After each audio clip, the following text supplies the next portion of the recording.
یہ آنکھ کا فتنہ ایسا ہے کہ اس میں بڑے بڑے پارسا لوگ بھی اس میں مبتلا ہیں، ہو جاتے ہیں۔ ہر ایک شخص اپنے گریبان میں منہ ڈال کے دیکھ لے کہ میں آنکھ کا صحیح استعمال کر رہا ہوں، برا غلط کر رہا ہوں، تو نظر آئے گا کہ پتہ نہیں کس طرح، خاص طور سے جو آج کل یہ اسمارٹ فون کا سلسلہ شروع ہو گیا ہے، تو اس نے بے حیائی اور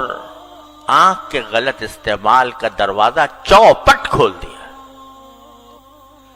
اچھا خاصا نمازی ہے، پرہیزگار ہے، صف اول میں نماز پڑھنے والا ہے، لیکن تنہائی میں بیٹھا ہے اور اپنی آنکھوں کو اللہ تعالی کی نافرمانی میں استعمال کر رہا ہے۔ کیا کتنی بڑی غداری، کتنی بڑی خیانت، کتنی بڑی نافرمانی۔ تو اسی لیے میں یہ عرض کرتا ہوں کہ جس شخص کو یہ بھروسہ نہ ہو کہ وہ اپنے آپ کو محفوظ رکھ سکے گا اس فتنے سے، اس کے لیے ایسا فون استعمال کرنا جائز نہیں،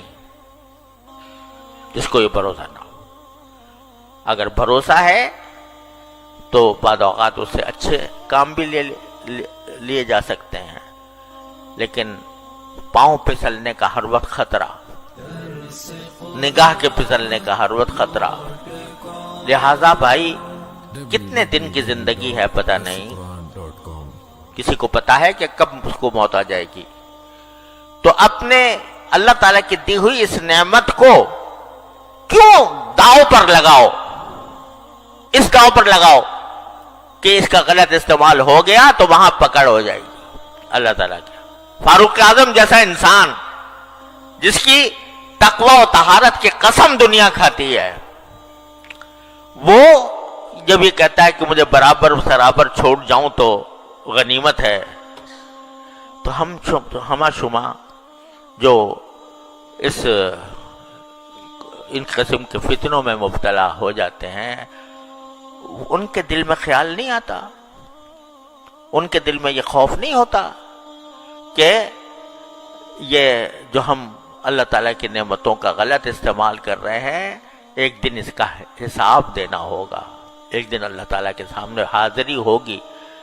اور ایک ایک نگاہ جو جس چیز پر ڈالی ہے اس کا حساب مجھے دینا ہوگا۔ تو اللہ تبارک و تعالیٰ اپنے فضل اور بھائی دیکھو، یہی وہ چیز ہے کہ جو انسان سے محنت، مشقت